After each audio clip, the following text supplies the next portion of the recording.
Welcome to the Full-Time Drones Podcast, the show where we take a deep dive into the world of unmanned aerial vehicles and explore their many applications. We'll be speaking with experts and innovators in the field to discuss topics such as drone regulations, emerging technologies, and exciting new applications for UAVs. We will focus our discussions on the current and future opportunities for full-time work in the space. We'll also be featuring stories from drone pilots and operators around the world, sharing their experiences and perspectives on this rapidly evolving industry. So sit back, strap on your headset, and get ready to take flight with us on the Full-Time Drones Podcast.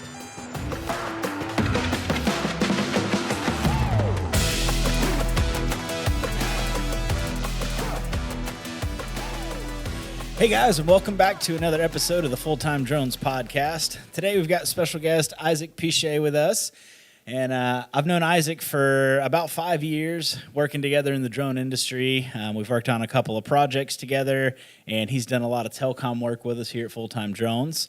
So Isaac, if you want to introduce yourself, maybe give a little background on what you were doing before the drone industry, and whether or not that translated, or if you just picked up drones and dove right in. Yeah, and we actually, because we both started working, I think, like really full time on drones in the 2019 PG&E project, Yep. right? That's when you kind of dove in, Yep. and that's when I kind of dove in too. So I had been doing video production with drones since like 2013, really, like when the Phantom 1 came out. Oh man! I was doing an indie film called 3 Tickets to Paradise. I was directing it. Doing, indie film, you're doing like everything, right? So a little bit of producer, a little bit of drone pilot, which didn't even really exist back then. Right. A little bit of camera, a little bit of everything. And we had like several $1,000s in the budget for helicopter time for the film. It was like a modern day Western. You can check it out, 3 Tickets to Paradise on Amazon and stuff. And so we were going to hire a helicopter and do like, what would $3,000 get you, like 4 hours, Maybe. We had to jam pack everything into it. And one of my associate producers was like, hey, have you seen this new DJI Phantom? It's a quadcopter. And I'm like, what are you talking about? So he showed it to me on his phone, and we had a guy coming out from LA. We were shooting in Arizona. So he was driving out to LA, a bunch of gear that we needed. And I was like, we need that thing on set right now. And it was like, I think it came out at like $700, and I was like, this is fantastic. We won't need any helicopter time, So we went and spent the money in other places, and come to find out that it didn't have a gimbal. It didn't have any kind of stabilization. It was just literally a GoPro, like hard mounted on it. It didn't even have FPV. I mean, we would set up with the cell phone, and I'd have one of my friends or, PA or whoever, like holding the phone, and it's wireless connected to the GoPro. Mm-hmm. And I'd just be watching through the GoPro app. Well, the GoPro app is, first of all, it's got like a 5-second delay. Yep. If anyone's ever used the GoPro app, Oh, yeah. And then on top of that, it's got like a 35-foot range, and then it's just done. So I'd hover at like 34 and a half feet in the air, like directly underneath it, so I had a good signal. And we'd set up the shot, and it's like, yeah, okay, if I just go straight forward, then we'll see the horses at the same time, and it'll work, And so we'd call action, and we'd time it out and send the drone and send whatever car or horses would happen and just hope for the best. So Did any of the footage actually get used? We did actually use some of it, but it took a lot of warp stabilization. I can imagine. It's when you hope gyroflow would have been useful back then. Yeah, anything. Yeah, so I ended up crashing that thing like tons of times. Not on set, actually. We didn't have any crashes on set. But, over the years, replaced the batteries and the body and the motors and the ESCs and just really dove into it. Eventually decided that I wanted to build my own drones and built one which flew for like 40 minutes, which back then was just like, I found a guy on RC Groups that had like posted a whole build, and I was like, that's so cool, 40 minutes. I think it was like the world record at the time, so I was like, I'm going to do that. I'm going to buy everything he has, and I'm going to build it exactly the way he did. And he actually was a little bit long. He had like 48 minutes or something. But, I did it, and it hovered in place for like 40 minutes with no wind, didn't fly around or anything. and just really fell in love with the whole technology and just drones in general, and so pivoted out of movies and decided to do commercials. Got married, had kids, had to make real money. Indie film is not good for that. And started really taking the drones serious. We installed a gimbal and got FPV on it and upgraded over the years, left the Phantom behind. But before we left it behind, man, I had just about every accessory put on that thing that they released. The double battery side mount, the long range. I had the Dragon Link on that thing. It had more video range, and the Crossfire, the TBS Crossfire, and it had more range than the batteries were capable of. Oh yeah.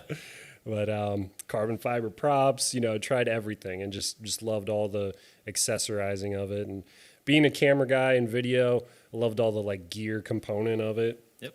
So we upgraded over time through several different drones. We tried Unique, the Typhoon, everything that just about every style of drone that came out. Stuck to DJI in the long run because I think it's just a better product overall. Consistently better, yeah. Yeah, and we started doing more commercials and just shooting in more and more environments. And over the years, 107 came out, and we got our commercial license, and it just kind of took off. We were just in the right place at the right time, and just loved it ever since. So kind of transitioned from video production into inspections, and that was a really smooth transition, honestly, because video production is way harder than inspections. Yeah. I mean, we were flying in downtown big cities, having tons of airspace to deal with, and clogged, congested radio frequencies all the time. Yep. I lost a drone. It was Phantom 2, I think. Might have been the Phantom 1. But anyways, we flew over an IRS building, and we didn't know it was an IRS building, but they had a Wi-Fi jammer on it. Oh. So it jacked that 2.4 gigahertz and just bam, just sent it into the ground. Wow. And we didn't know where it went. We were filming a music video in downtown up on a parking garage and stuff. And it just just put it down in the ground, but I didn't know where. So we wrapped the music video, and we were just driving around looking for it. And we found it in this little city cement corner, corporate beauty thing. Yep. Just jammed into the concrete. And we were like, all right, picked it up and, replaced the body or an arm or something, fixed it up, and had it flying again within a week or so. Yep. But it was kind of like the Wild West back then. It was. There weren't a whole lot of rules or regulations. It was kind of flying by the seat of your pants and hope for the best. Yeah. So you're probably the reason they started making all these rules and regulations, just flying, flying over an IRS building. Yeah, guys like me. I know. I did stay away from airports. I never had any incidents like that. Yeah. Every time I crashed, I never hurt anybody. Yep.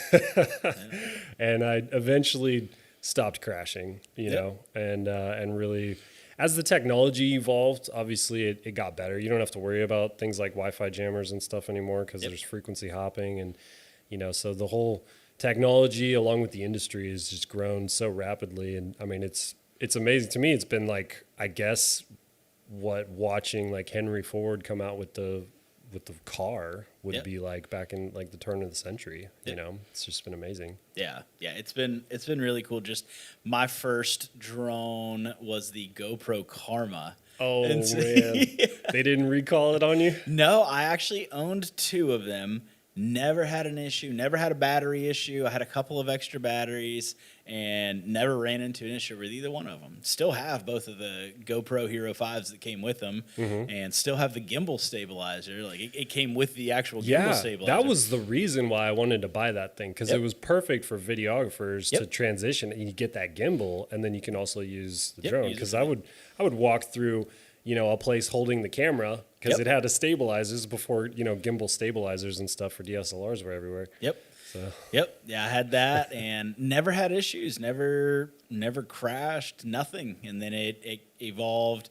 I think after that I picked up Phantom 3, and then eventually made my way into what I like to consider the OG of the drone industry, the Inspire One. That's kind of where a lot of us who jumped on the PG&E project back in 2019 were flying the Inspire One. So it was, it was the first mass hire of drone pilots for something in critical infrastructure. And I think a lot of guys were flying the Inspire One. I don't even know what other drones. The Inspire 2.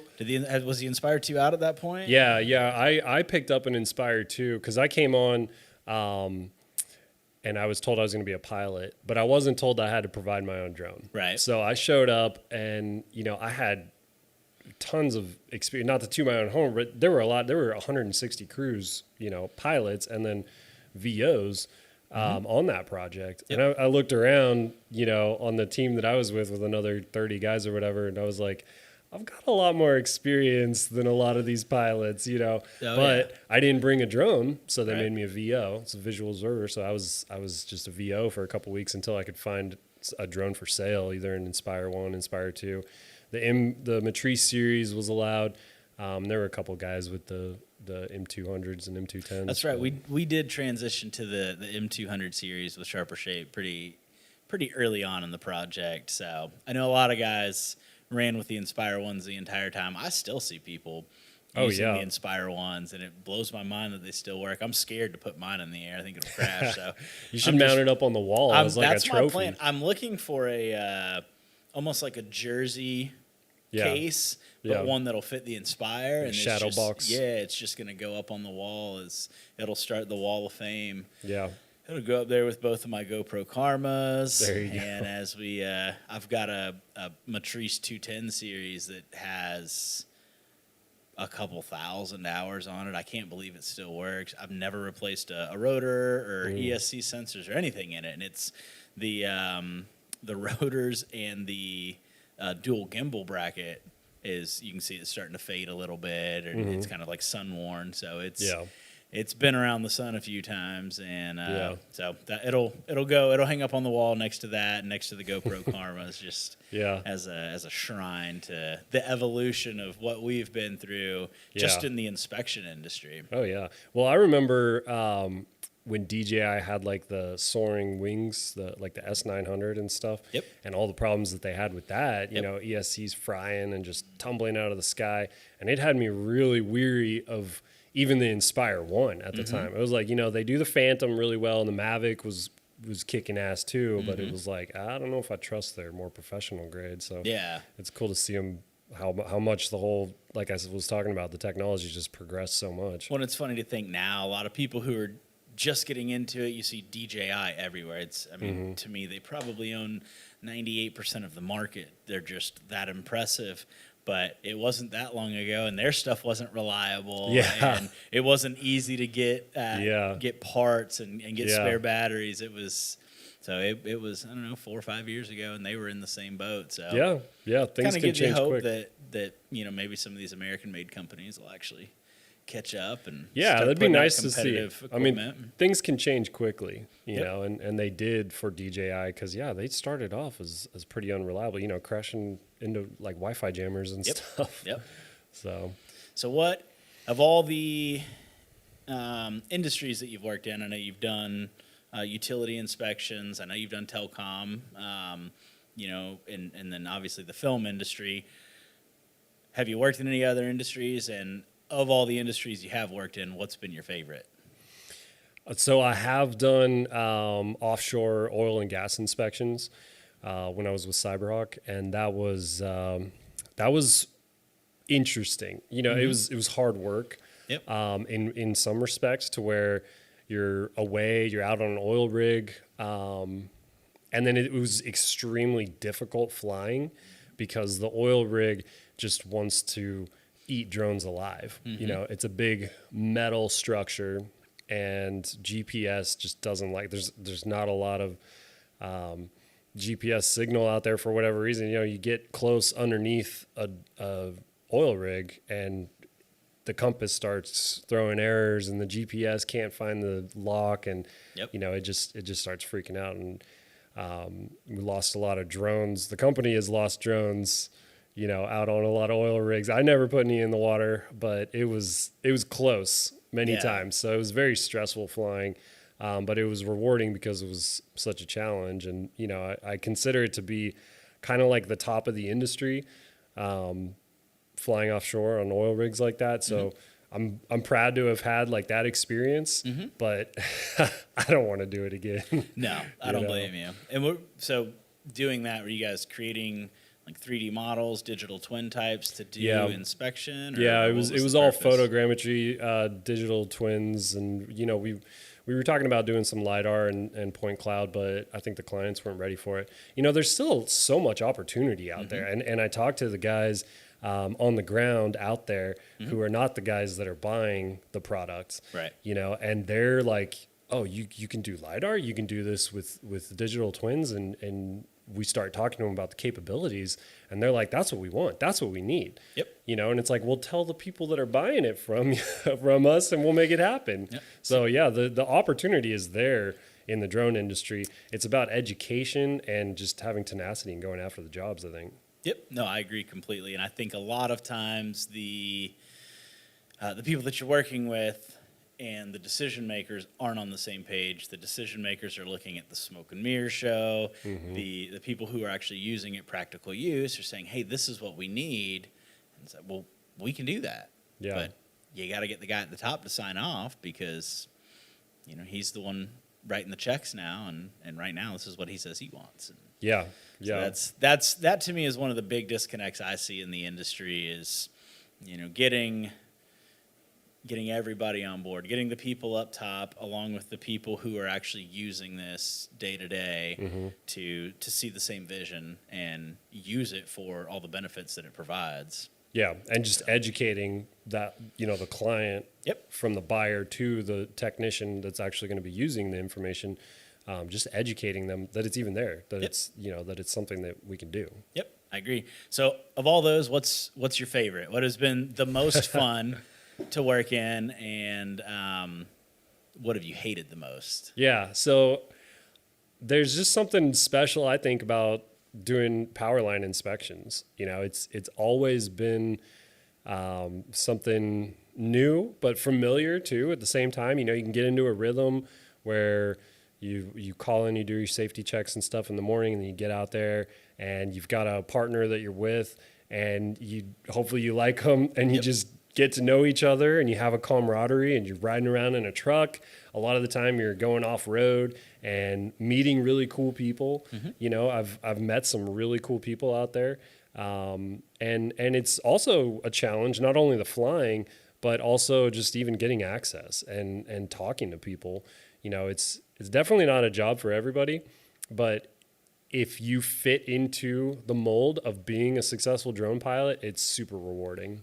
Yeah, I agree. I think it's really interesting to see with each industry what other skill sets you need to be a good drone pilot.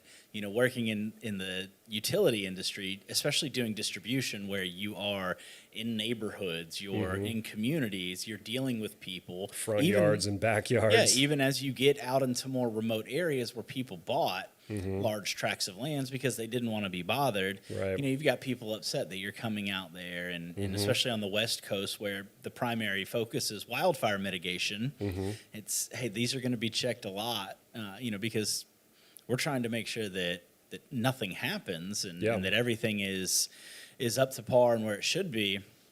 And so a lot of these people, you've got to be a heck of a customer service representative. Yeah. And, especially with the energy costs out here. Yeah. And the weapons and everything. You've got to be, I think that plays into it a lot. And then I think, also kind of being a problem solver. That to me is the greatest trait that you could have added on to having good piloting skills, having good photography skills, is being a problem solver, because you're going to run into access issues. You're going to run into customers who are upset. You're going to run into all types of situations where it's, are you going to be able to figure it out and solve it yourself? And if so, you're going to be continued to to be called and contracted for a lot of these positions. Yeah. And if not, even though it's not a knock on you, you're just not at the top of that list anymore for a phone call when the next phase of the project kicks off, or the next project kicks off with the same company. They've just moved from Southern California to Northern California working on stuff. Yeah, and a lot of that too. These contracts, some of them are really big, some of them are really small. And I've gotten onto contracts where there's hundreds of pilots and VOs together out there, and then projects where there's like 5 or 6. Yep. It's all the same kind of work, and a lot of it is networking. So it's like if you're the type of person to go out and knock on a door and be able to be friendly with somebody, even though they don't want you on their property, and get them to, like you said, let you come on and shoot the inspection that you need to shoot and get the data that you need to get, you're probably also going to be the type of person to call up the hiring manager and network with them for the next project to get hired on. Because, every project that I've been on, that project got me the next job. Yep. It's all about like talking to your managers and the people that got the work and just doing a good job. Yeah, rubbing elbows with the right people. Yeah. That's same. That's, kind of working your way up the ranks is the same thing. You find the right people to network with and, create a great relationship, make sure that you're as valuable of an asset to them and make their life as easy as possible. That way, the next time they're hiring, it's, hey, I remember this guy and this guy. Yeah. I hired him and I never had to speak to him again, and they did a great job, and my life was so easy with them. Yeah. I'm going to call them back. Absolutely. Because it is such a small industry. It really is tiny. I don't think a lot of people realize I think it's hard to put a great number on, but I would honestly say, especially in the utility industry, I feel like you are under 200 pilots. That's exactly what I was going to say. It's 200. Yeah. I feel like I've said that before. There's only really like maybe 200 qualified, inspection pilots for utilities, at least in the United States. Yep. And, it is such a small industry. You get to know everybody in it. Yep. And if you're trying to break into it, it's not to say that there isn't room. There's a lot of constantly shifting people, because people get burned out. It is a hard job. Yep. It does take I think it's a hard lifestyle. It's being on the road. It's potentially being away from family. Mentally, it's challenging too. For, like we were saying, it takes a certain type of person who can rise to the occasion. But it is very rewarding too. It's been great. It is, yeah. It's a lot of fun. I look back, 5 or 6 years ago, as I was transitioning from doing a lot of production work and trying to still hold on to that, because that's what I love doing, love creating, and love the video aspect of things. But got out here in California and started doing a lot of inspection work, and then it introduced me into the telecom space, and then it introduced me into kind of the land survey space, where you're doing photogrammetry and even evolving into LiDAR, and there's so much to learn that it's still love being creative and still love doing video work, but it's like, I've kind of developed a stronger passion for all this stuff, and so it kind of, you kind of go back to it when you can. But yeah, and it's always awesome to be like building out your drone, about to fly, and somebody's like, hey, you're having too much fun at work. Yep. It's just cool, because it's like, yeah, you're right, man. I get to fly a toy around. I can't believe they pay you for that. Yeah, I've heard that, man, more times than I ever did with video production. And I love video production. Yep.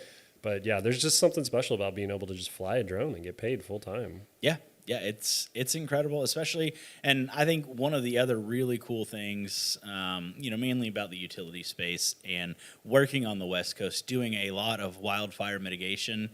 There's also that strong sense of satisfaction knowing that you're also doing a lot of good for humanity, that, hey, we're finding a lot of potential issues that, who knows how long before this started a fire. Yeah. And, because we're out there, we're in some of the most remote areas where it's hard to do traditional inspections. Yeah. Or we're out in areas where when, high wind season kicks off, it doesn't matter how well you've built this, 80 to 100 mile an hour winds ripping through the canyon, it's tough to withstand that for a sustained period of time. So yeah, 30, 40 years. Yeah. Yeah. And seeing that kind of stuff, it's exciting when you find something and say, hey, I see this as a potential issue, and having, qualified electrical guys in the field with you now who can say, yeah, that is an issue. Let's write that up and send it in, or, hey, that's not an issue. That to me is probably one of the most fun evolutions, is going from a pilot VO team to a pilot and working with linemen now is, they're a VO, and so they're learning a lot from us in the technology and the drone aspect, but we learn a ton from them on the electrical infrastructure side, and learning, hey, these are the things that really help strengthen the grid. These are the things I really need you to be looking out for. These are the things that are wildfire hazards. These are the things that cause outages the most frequent. It's incredible. I've learned so much just in as we made that transition. Yeah. So it's been really cool, but I love the fact that the education part of this never stops. Yeah. Well, and like you mentioned, working with QEWs and how the whole role has kind of changed over the years from like 2019. And I was just talking with a buddy of mine, Kevin Edwards, who I think and he's working on a project in the South in like the Louisiana area. And they're actually putting the drone pilots through like 3 or 4 months of qualified electrical work training. Yep. So they're going to be identifying all these issues and teaching them, all the nuts and bolts of the transformers and the insulators and all this stuff. And so, yeah, that's really in inspections. That's really like the next level, I think, is drone pilots knowing that stuff out in the field. Kind of transitioning out of utility work. I know you've been doing telecom with us for like the last 7 or 8 months. Yeah. And and before that, in 2019, I was doing it with another company as well. Yep. Okay. So, yeah, you're doing the Dish Network project. Yeah. So what are the kind of the comparisons and then the major differences in doing utility work versus telecom work? Yeah. Well, utility work is one locked-in region, So if you go to work for like on a PG&E project, then you're going to be working in Northern California, for the most part, Central and Northern California, or San Diego County if you're on SDG&E, or LA County for SCE. Telecom, you're going to move around a lot more. Yep. You're going to get groupings of, maybe 100 towers or something that are all within like an hour or so of a major city. So maybe Memphis or, Las Vegas or wherever. And so you'll be able to kind of set up shop there for a month or so, make a bunch of money, move on to the next market. And for a lot of guys, I mean, for me, I like that. I think it's cool to kind of travel around and move like that. And I know especially a lot of younger guys that aren't married without kids, that's just like a dream come true, being able to stay on the road. And when I go out, I've got my truck and I've got, the off-road tires, because some of these towers are up on top of mountains, the winch, and then I've got my cab over camper on the back. Which we're going to throw up a photo of here for those watching the video. It's the ideal setup. I mean, I like I said, I've been doing cell towers off and on since 2019, and I've given a lot of thought to the ideal setup. I considered a van. I've slept in my truck before just to keep costs down. I've done the hotel thing. I just don't like hotels. Lots of other people sleep in them, and don't get me started. Yep. And then I did the tent thing too, which I was like, this is actually not that bad, because I can be really quick. I can go through an area and I can focus on, like, if I'm doing, like Las Vegas or whatever, focus on the southern portion and then middle portion and then the northern portion. Well, there's going to be 5 or 6, maybe 15 different campgrounds from the southern portion to the northern portion that I can hit and move along, and I don't have to go back, at the end of the day to the same campground if I had a bigger trailer or something, or if I was going back to a hotel. So yeah, it really works well for me to be able to just sleep in the back of the truck in the cab over camper and hit the road the next day, move on to the next tower. And if you can hustle and get it done, then you can get out there, especially in the summertime, get 10 towers a day. You're making really good money. Yep. And we'll throw out there for any of the full-time drones guys watching. I do think that Isaac holds the record with 13 in a day. We're going to put an asterisk by it because it was some flight-only towers, no civils. Yeah. But I do think 13 is the record. I think there's a couple guys who have hit 12 That's a couple times, but I think 13 is the record. So. I thought you hit 15 one day, didn't you? Yeah, some of them were corrections, though. Okay. The most I've done in a day doing what we're doing now is 12 in a day, 12 full inspections. Yeah. During the Dish project in L.A., the best day I had was I hit 21 in a day. Wow. But it was, the majority of them didn't have the hotspot photos because it's literally a tower and everything's underground. The compound's a 4x4 fence around the tower in a parking lot. So it's show up, fly a 45-foot tower. It's a couple hundred photos. It takes longer to park. Yeah. Get the drone fired up, calibrated, do your Lance approvals, and land and pop the data out and organize it than it does to actually do the flight portion. So, and it was the first day I just got a drop of 100+ towers, and I kind of set it up and cherry picked and was like, I want to see what I can do in one day. Yeah. And so it was a full on cherry pick day. Yeah. No, and there are markets you can hit where every single tower, like Central Valley, California, every tower is going to be, for the most part, just wide open agricultural land with no gates, no permissions that you have to get. You don't have to set up anything. You just drive straight up and shoot it. So, yeah. And that's where that 13 tower day was. That was a great Central Valley, just north of Fresno, between Fresno and Sacramento. Yep. Yeah. Yep, I remember that. We'll have to ask for more of those towers. Yeah, yeah, I'll take that day any day. But that is, and to be honest, that's showing up at the tower at sunrise, and it's shooting until the last drop of light. Yep. You got to put in the hours to get those kind of numbers. But I did probably just this year, just from June. What do you think? 1,000 towers or something? Yeah, I want to say somewhere around there. If I remember correctly, it was like just shy of 1,000 towers in like 6.5 months. Yeah, because I finished with San Diego in June, and I was working in the morning in San Diego and then driving up and doing LA towers for you. So yeah, it's not like a clean cutoff from June, but yeah. But I think there was only a couple weeks of carryover. I think it was kind of 2 or 3 weeks of flying utilities in the morning and telecom in the afternoon, and then it was, we're downsizing, so I'm just going to jump on telecom full time instead of, staying part time. Yeah. But that was, and I'd have to look back, but I think even in that time frame, I think you did more than anybody last year. I really just got after it, you know, and you can. That's what I love about telecom. From a business side and a financial side, it's the best. Honestly, if I was doing what I'm doing now with telecom when I was like 23 or 24, I'd probably be retired by now.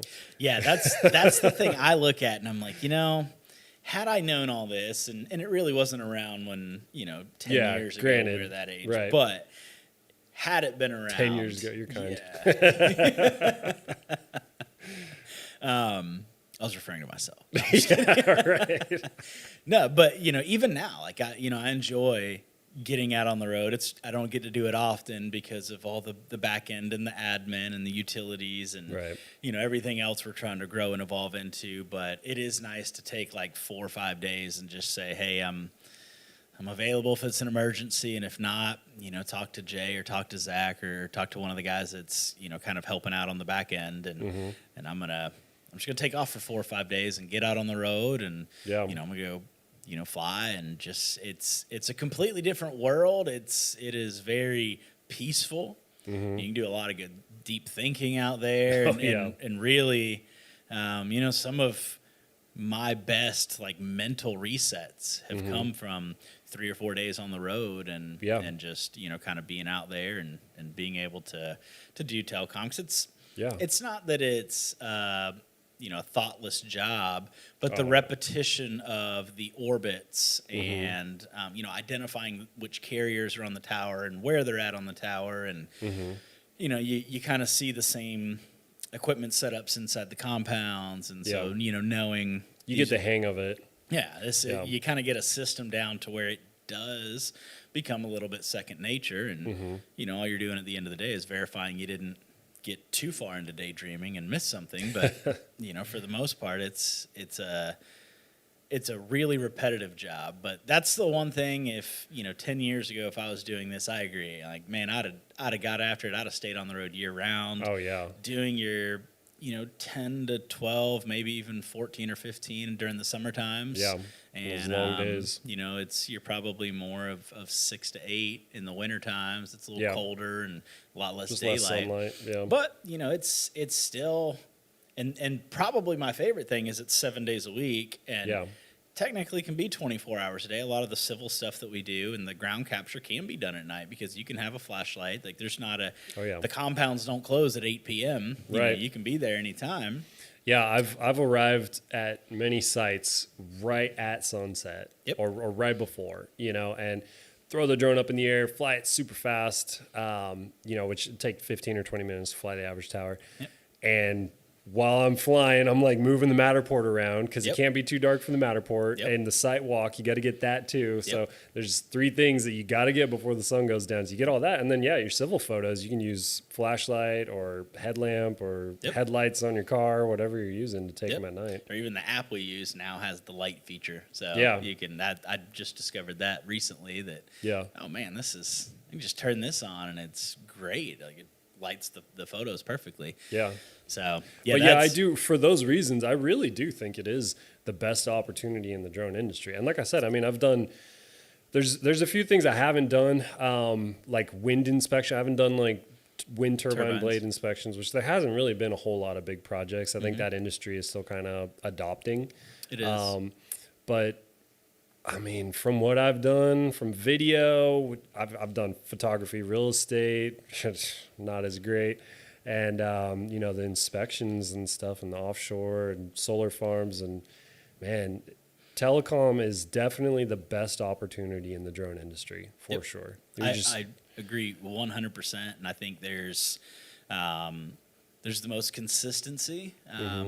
Your downtimes are typically not very long. And if you're willing to move around markets a little bit, work kind of regionally, you won't really have downtime. That's the caveat. You have to be willing to travel. Yep. I agree. But if you are, I mean, there's plenty of work. Yep. Yeah. I mean, we've got, I think if everybody were to be working at the same time, we've got somewhere between 30 and 40 guys running, and, most times it's 20 to 25 at a time. And and a lot of guys that I meet, they're just happy to the point where they'll go out for a few weeks and just be like, no, I'm just going to take a couple weeks off. Yep. Just go hunting or go fishing or whatever. Most of the guys that work for us, they'll go out, they'll work 2 or 3 weeks at a time on the road, and then they'll come home and take 2 or 3 weeks off because they go out for 2 or 3 weeks. They make $5,000 or $6,000 a week for 3 weeks. And they're like, I can take 3 weeks off now, and I'm still making a 6-figure income. Yep. I have no desire to make $250,000 and work my life away. I'd much rather make $120,000 and be off, all in all for 4 months out of the year. Yeah. So. The first year that I did cell towers, I was off for I think 3 months out of the year. And, I had no problems. It was, I was like, that's a perk. Yep. It's a lot better than 2 weeks. The first year I ran telecom wide open, and I literally traveled the entire country from Florida, which is where I lived at the time, all the way to Seattle, Washington, and so many markets in between. But I did the exact opposite X from Los Angeles up to North Carolina and Virginia. So, of all the areas you've worked in, especially with telecom, because it's kind of taken us more places than utilities, do you have a favorite market you've worked in, or favorite markets that you've worked in, or is it just, is your favorite market where the most money's at? Yeah, pretty much. No, I mean, growing up in Central California, there's part of that I love being home and being nearby. But it's also a really great market for cell towers because you can get in and you can hit a lot of towers. I I had 13 tower days in Central California in the agricultural area. And, that's because you can drive right up and they're easy access. They're straightforward towers. Most of them are just a straight up monopole or self-support, and, knock them out, get them done, move on to the next one. And they're not too far apart. 1 or 2 carriers, 120-foot pole. It's like dream situation. Yeah. It's perfect. You're lucky. Whenever I ran Central California, I found every 250 plus tall self-support tower with 6 or 7 sets of antennas on it. So I took care of all those for you. You're welcome. Yeah. Well, thank you. So working, with Talon, like we do now, doing a lot of their capture versus working on the Dish project, I guess what are some of the biggest differences you notice?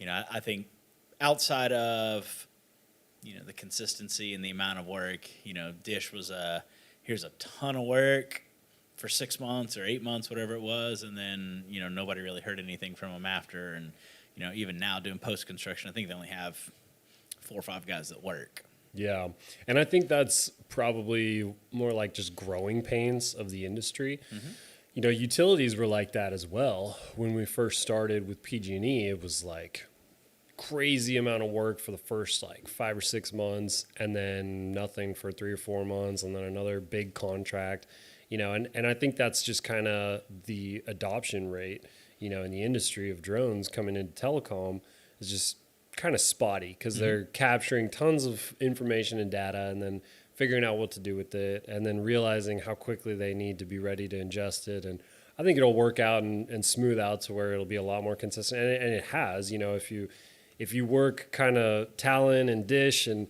all the little sides of the industry, which is what I've done since 2019, I've stayed fully employed, never, went without, and always been in drones, and I still do video on the side and stuff, but that's by choice really. And it's just for a little extra. So, in terms of differences, like scope aside, the actual requirements of what you're doing, it's pretty similar. You're flying the drone and then you're using your cell phone to capture some ground photos.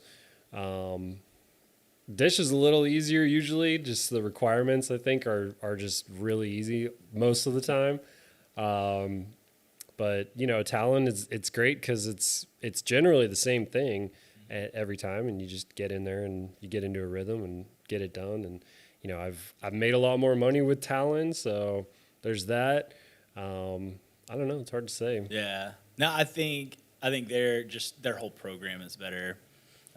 Communication's great. The way they run things, the way they kind of, consistently divvy up markets with the several different alliance partners they have. And, I think it makes it easy to retain guys like you and some of the other heavy hitters in the industry to say, hey, I've got consistent work. You're never going to go without, as long as you're willing to move around a little bit. Yeah. You can easily make as much money as you want to in this industry.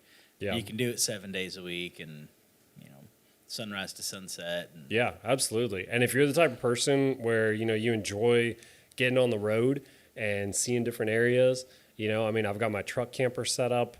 I just hit the road. I'll go, I did a string of towers from New Mexico to St. Louis in 2021. And, you get them done, and there's so much work out there, and you can kind of just follow from spot to spot, project to project. Yep.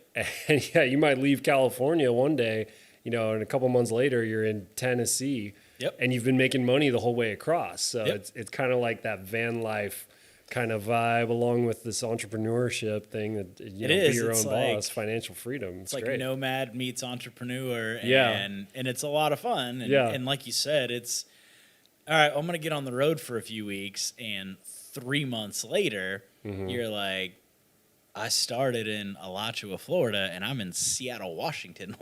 What happened? Much richer. Yeah. And that's a lot the thing. more like, money. With van life, it seems like it's very like vagabond, and I know from when I was younger, like traveling and doing that kind of thing. Like I did backpacking and went through like Central America when I was younger, and it's very like cost saving. Like how can I squeeze my costs down as little as possible, live as cheap as possible, so that I can stay on the road as long as possible? Because one day I got to go back to real world life and make money again. And it's like, no, with this, you can literally, work your way from Florida to Seattle and then say, this is beautiful. I grew up in Florida in swampland. I'm up here in the Olympic mountain range.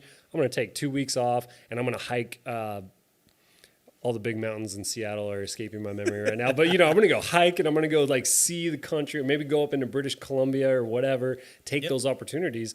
And you don't feel bad about it because you just made a ton of money this whole time. And you'll likely never be there again. So, take advantage of the opportunity. And you're, I will say, richer once you finally get paid. Some of the original vendors doing some of this stuff with their net 60 and net 90 and net never. Yeah. Well, that's why, working with you guys at Full-Time Drones is great, because, it's like every week, just like clockwork, and you guys have a really awesome system to where you've got people on the back end to QC. And like you were talking about, if you wanted to take a week off, as the business owner, you've got people that support, that can answer questions and help out on QA, QC problems, and they're still going to push those towers through. Yep. Whereas other vendors I've worked with in the past, that's not the case. If somebody takes off for a week, you may not get paid for a couple weeks. On top of that, all your towers aren't going to be passed through, so it's going to be less when you do get paid. Yep. And having that system is very valuable. Yeah, I think going through a lot of those vendors, kind of coming up the ranks, working with, we won't name drop, but working with some of those vendors. And if you've been around in the industry, you know who it is.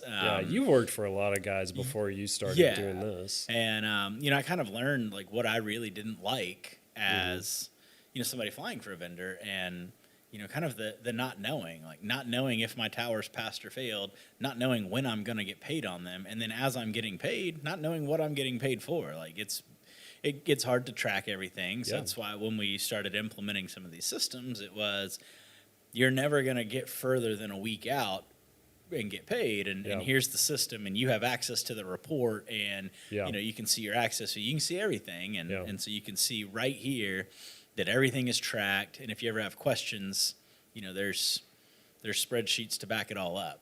Well, and you went through these growing pains and like problems that were there from day one of this whole drone inspection kind of industry taking off, with companies expecting pilots to come out and front, 3 weeks worth of expenses before getting paid, and then being on the road for like 45 days.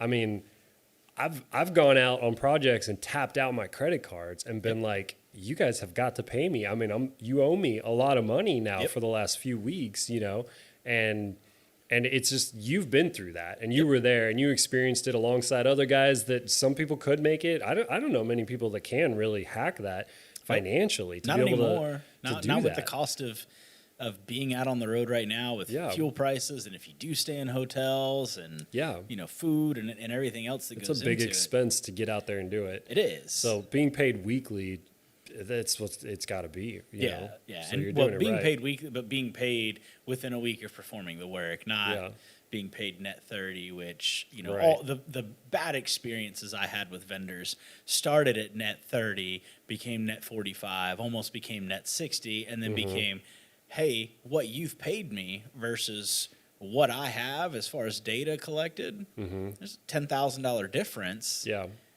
And I don't have a way to prove what you've paid me for. You just randomly pay me random amounts, and you don't give me a breakdown of anything. Yeah. So I think it's, it's growing pains of the industry. I think, some vendors got in and were completely over their heads. And, I think there was a lot of animosity between pilots and kind of the middle vendors because, at some point you start to wonder, what role does this person or does this company play? Yeah. Like, they know somebody at company A, the money goes through them as company B, and they're paying me as company C, but I could just get paid straight from company A and know that everything's accurate and deal with them directly. And hey, your stuff passed or your stuff didn't pass, and here's what you need to go fix. Well, and when it started, there was nobody that had done it yet, you know? So you went through the first round like I did and a bunch of other guys did, and we all experienced all those problems. And those guys that got the contracts back then, that were running the show back then on those first couple of years of projects, they hadn't been through what we went through under them. So they were making mistakes and we were feeling the brunt of it. And you were feeling the brunt of it as well. And now as a business owner, you've learned from those mistakes, and decided to implement things the right way. So it's nice to see someone like come up as being a drone pilot and decide to go after these contracts like this, because that's really what it takes. And I know I used to talk to guys about it, and it's like, man, one of us needs to get these contracts, because we get it. We are the pilots. We understand. We're out there in the trenches, doing the work every day. These guys that have the contracts, a lot of them, they didn't get it. They were executives, they owned companies. They weren't out knocking on doors, talking to people, dealing with access issues and stuff, flying drones, getting shot down, shot at, Yep. So yeah, it's an awesome thing that you're doing it now. Yep. Loving every minute of it, and glad that there was kind of a couple year transition period to learn from the mistakes of others. It's unfortunate. There's still vendors out there that haven't learned, and they've been there since the beginning, or they've come up and seen it, and they still continue to treat people a certain way. And I think ultimately it's going to affect them in the end. But I think there are a lot of good companies coming up. I think they treat people right. I love to see that, I've got 4 or 5 full-time employees, like W-2 employees, and I love to see that other people are doing that now, because it's, provides a stable income from somebody, and it's, while you can make more in the contract world, it's good to see that there's enough work consistently out there where people are having W-2 employees and say, I can have a guy year round making an hourly rate or making a salary and, taking on some of these tasks for me. Yeah. So I think it's a kind of a tribute to everything that we've been paving for the last 4 or 5 years that, now we're starting to stabilize a little bit. Yeah, absolutely. And I get notifications on like LinkedIn and stuff for drone pilot jobs and all that. And I used to see a lot of contract, like short-term work, and now almost everything is full-time employment with a company, all over the country, working as a full-time drone pilot in whatever their respective division and their industry vertical is. Yep, and a lot of times you're seeing, benefits and salary, and it still requires travel. It's almost impossible unless you're in a market like Los Angeles, where there's just enough work year round to not travel. But it's encouraging to see all of that come up. I see those come up too on LinkedIn, and see them come up in different platforms, Indeed, and so it's cool to see that's where we're headed. Like, I feel like we're headed in the right direction, and it's kind of a good space for where we're going to be. Yeah. All right, so, in your opinion, you've worked in a lot of fields. Where do you see the drone industry heading? What direction? What are going to be some of the fields that really stand out, or industries that people should pursue, because it's going to provide plenty of work in the future? And what industries do you see maybe kind of falling off, or providing fewer and fewer opportunities? Yeah, so I think you got to follow the money in business. And to me, the two biggest investors into drones right now are utilities. You look at what the West Coast has been doing with PG&E and SCG&E and Southern California Edison, and they're only doing more and more. They're really rocking into a steady pattern. They started like with transmission lines, and now they're doing distribution on top of that, and looking at using other things like SDG&E, like flying lines, doing other really interesting stuff with drones, pulling the lines. Yeah. So I think there's a whole world of opportunity, and in the United States specifically, there's like Duke Energy and Florida Power that are really like the only other two that have legitimate, respectable drone programs up and running off the ground. So there's so many other companies, power utility providers out there that are going to hop on board. That are huge opportunities. And then telecom is really the other big one, mainly because 5G, 6G, 7G, it's not going to stop. 10G, they're going to get to 10, and then they'll jump up to 20 or something, because it's just going to be more and more. So the inspections arena in general, combining those two, really is just going to take off. I think there's a lot of opportunity in other sectors too, but we'll see probably the most pilots and the most work and money to be made right there. Personally, I would love to go out and fly a beautiful agricultural field every day. It'd be nice and peaceful, but it's just not where the money's at. No, it's real estate. Everybody knows it's not where the money's at. Even video, it breaks my heart, but it's so competitive in video. I got into drone video from my own company because I was shooting video and I needed drone video. And I liked flying, so it made sense. But if you go out and hire a drone videographer, there's a lot of really talented people. Well, I think too, there's a huge jump between somebody who can go out and film video with the drone for social media or YouTube content or something like that versus cinematographers who are working on Netflix sets and doing feature films and things like that.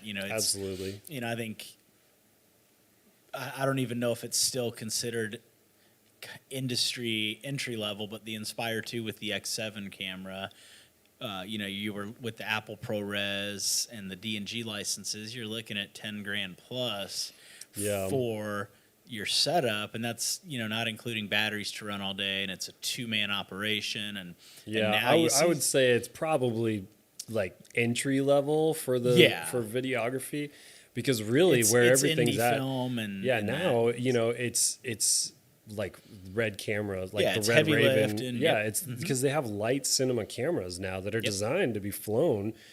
Free Fly has some awesome drones that's what they do. They lift 15-pound camera rigs in the air and they get 25 minutes of flight time, no problem.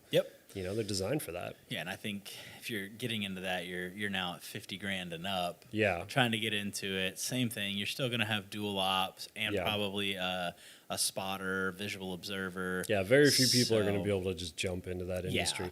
But what we're talking about with inspections, that's something you can jump right into. Yeah, I agree. And get a Phantom 4 Pro and hook up with somebody like you, or sky's the limit. Yep. I think telecom is probably the easiest market to break into. Just with the consistency of work, it is nationwide. So you could kind of get a feel for it while being close to home, rather than, well, I'm going to venture out to the West Coast and try this utilities thing. I mean, I've seen so many people come out here and think that they were going to make a living, and they quit a good job and said, I'm going to go be a full-time drone pilot, and realized this isn't for me. I can't be on the road like this. I can't be away from my family. I'm not going to relocate out here. Whereas telecom, you can figure that out a lot sooner. If you live in Houston, Texas, there's a ton of telecom work. So you can kind of get a feel for it. You can shadow somebody for a few days and then say, hey, I really like this. Let me try this maybe as a side hustle on the weekends. And if I really click and think this is a good fit for me, I might consider traveling, within the southern central region and doing this full time. Yeah, and the other thing is the utilities do require a certain amount of flight time and experience just in order to even qualify. Most of them actually require you to be a VO or a sensor operator before being bumped up to pilot. Even now, just to get in, you have to have... It's at least 50 hours. I think that I've seen 100 is the lowest I've seen. And a certain amount of that has to be on power. Yeah, 50 hours has to be on utility inspections, or but you have to have 100 flight hours to even qualify to test to be a pilot. Yeah, and then you have to pass the test. Mm-hmm. Yeah, whereas with Talon and the dish vendors, you can just pretty much walk on to telecom, Yeah. And go out there and fly. Yeah, as long as you've got people who are patient and willing to teach you, or like we put together a ton of training material for people coming on, because there's only so much you're going to absorb shadowing somebody for a couple of days. And if you're a contractor and you're shadowing another contractor, if you're not performing the work, you're not getting paid. So a lot of people try to rush into it. Yeah. Well, having access to all this stuff, you can see full flight profiles, you can watch videos running through the whole thing. Yeah. You can see all of the ground civil capture. Talent actually has some really great educational tools to teach you some things. So before you even hit the road, you can be really well versed, train with somebody for a day or two, and kind of see it in person, put the two together and say, okay, let me get out here and try this. And again, whoever you trained with, work in the same market for a few days. So if you have questions or you need to get with them in the evenings to make sure your data looks okay, then you can do that. And after a week or two, you kind of start finding your own groove, finding your own rhythm. And you start doing 3 or 4 hours a day, and be pretty happy pretty quick. Yeah. And Talent, I mean, their app and their whole system that they've put together is really, really user-friendly. I mean, if you follow the instructions on their civil capture, you can't fail a tower. Yep. You just do what the app tells you. Yep. And then the drone stuff is very simple. Yep. Really the actual scope of it, when you compare it to like some of the other deliverables we've done for utilities and stuff, it's like 4 components. It is. So all the experience you have, you started with the DJI Phantom 1, and you have flown all the way through the M300 and the Mavic 3 Enterprise and the pretty much everything in between. What is your go-to drone? One drone, best bang for the buck. I'm going to go do anything I've done before, whether it be utilities or telecom, or what's just the most universal drone in your opinion? Yeah. The most universal would have to be the Phantom 4 Pro. I mean, the 1-inch image sensor, 20 megapixels. And I'm talking about the Pro, not the Phantom 4. It's a different one, Or the Advanced. Or the Advanced. It's got to be Pro. the Pro. Yeah. It's still a great. I just did a post on LinkedIn like a couple months ago of it. It's still making money after like 5 years. Yep.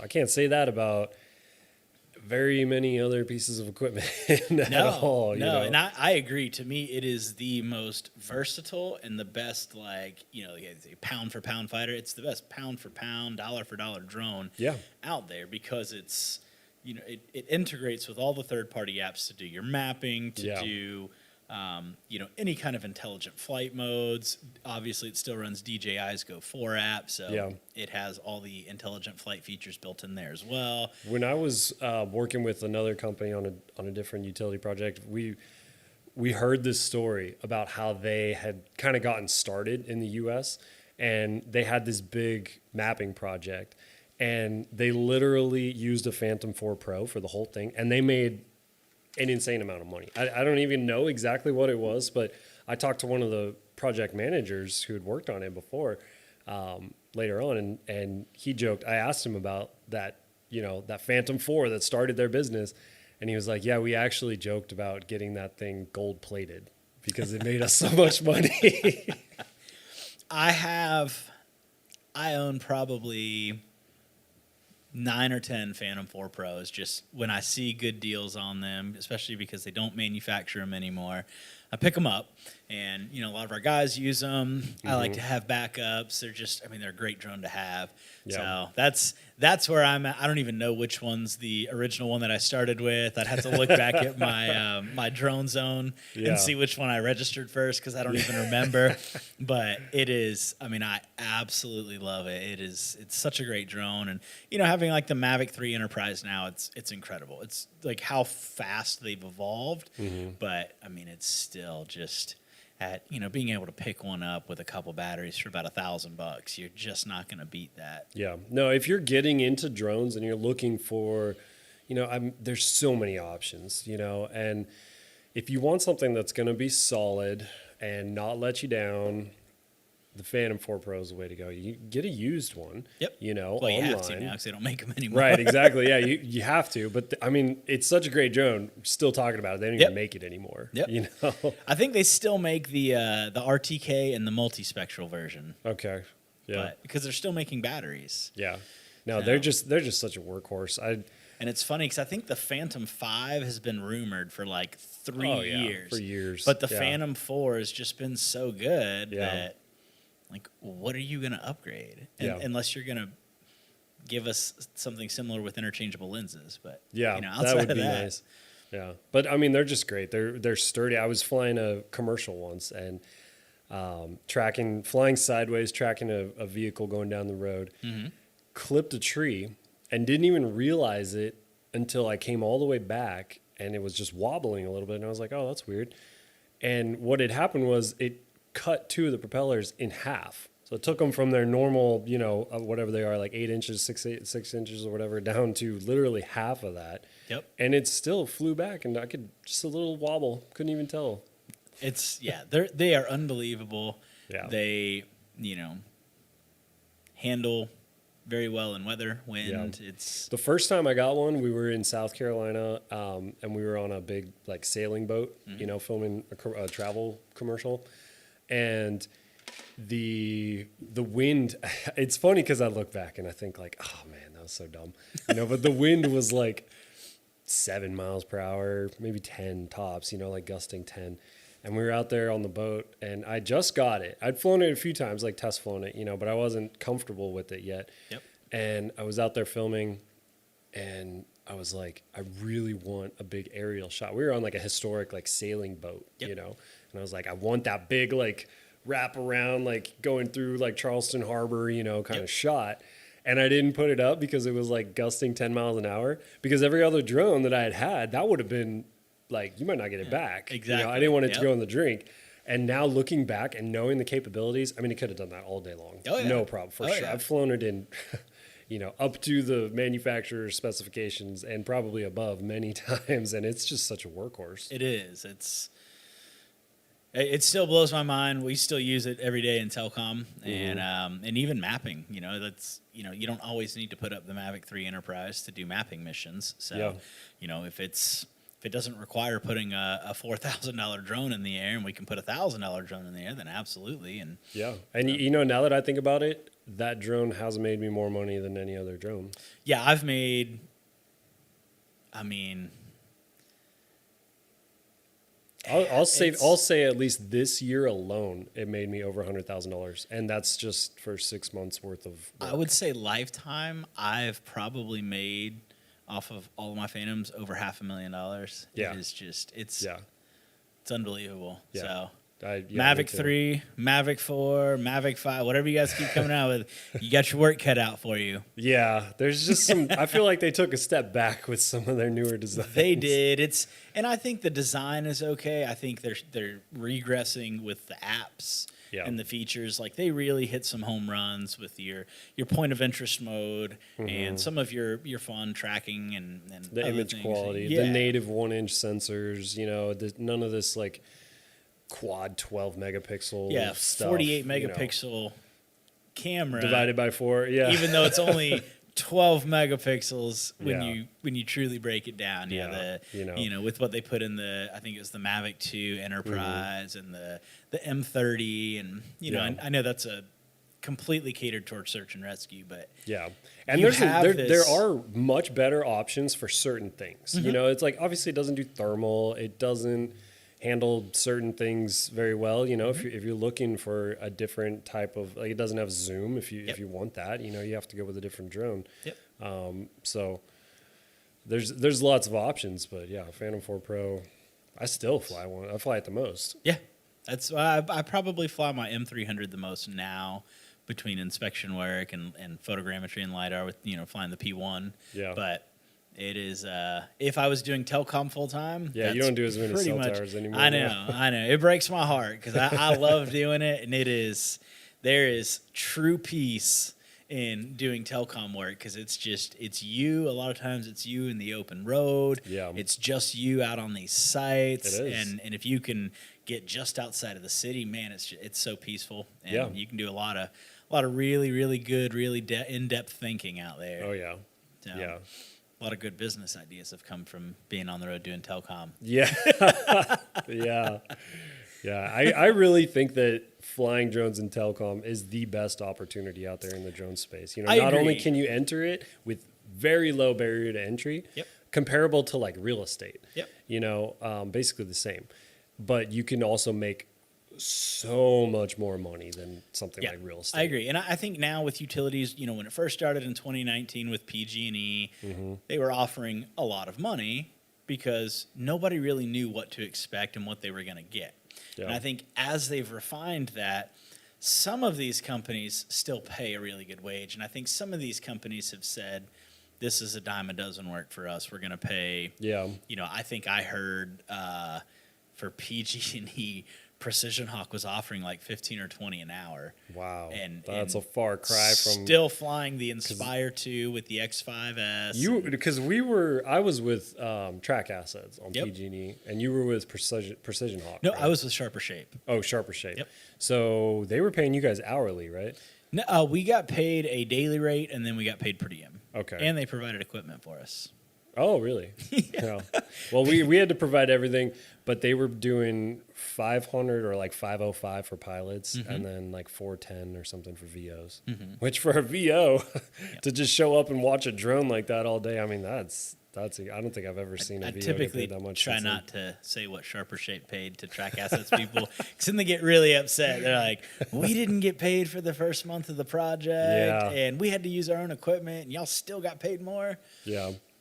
I think we got it totaled out to be like $700 a day with per diem and That's really good. pilot pay. Yeah. And then we got our vehicles paid for, and you know, Yeah.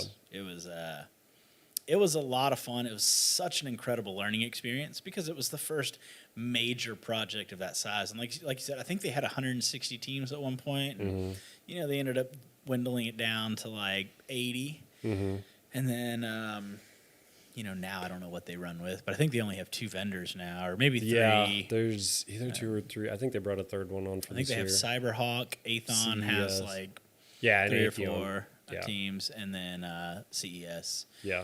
I think maybe Precision Hawk is still on it if they're finding pilots. I don't know. I mean, it's They tough weren't when I was last on when it, you can go to in In and Out 21. and make $22 or $23 an hour out here and Yeah. go fly drones and get shot at for Yeah. 15 to 20 an hour. Yeah. All right, so before we get out of here, I know you have a production background. I have a production background. It's something I started doing a couple of years ago when I first started traveling full time, and I, you know, put together an entire episode. I was like, man, I'm going to do this, but you know, life got busy and doing a bunch of back end and admin, and then as the business started growing, just lost time and then wasn't traveling as frequently. But have you ever thought about putting together some type of a day in the life vlog or documentary or, you know, anything like that, some kind of series of this is what the reality is, because there's this really, really false narrative of this is what it's like to be a drone pilot, and it's, you know, so glorious, and this is what reality of life on the road is. It's still, you know, to me, one of the most incredible experiences I've ever had, but I've just never really seen anybody put anything out and say, this is what life's like to be on the road most of the year. Yeah, I've decided to do a vlog next time I get back on the road. Just in the last couple of weeks, decided to start doing it. Okay. So you can go on Isaac Aaron Media YouTube and find the episodes I'm going to be putting on. Okay. You know, it's day in the life, but also it's going to have more also just kind of side hustles, and, you know, because the cell tower drone industry is super interesting. I think people would love seeing the day in the life. And there's a lot of pilots getting into it that are like, what is this really all about? Yep. You know? And like I've said several times, there's a lot of opportunity. There's tons of money to be made in it. So it's something that would benefit a lot of people that you know, want to get out and do it. So showing people what it's actually like, I am looking forward to starting that. Okay. Well, I'm gonna hop online right now and get you some sites assigned so that you can get on the road when you see one of these episodes. Yeah, absolutely. But cool. Well, thanks so much for joining us today, and you know, make sure to check out Isaac Aaron Media and Isaac Piche on all your social platforms. And I'm sure we'll have some fun vlogs coming soon. Yeah, absolutely. Thanks for having me. Yes, sir. Thanks for tuning in, guys. This was another episode of the Full Time Drones Podcast, and we will see you guys next time.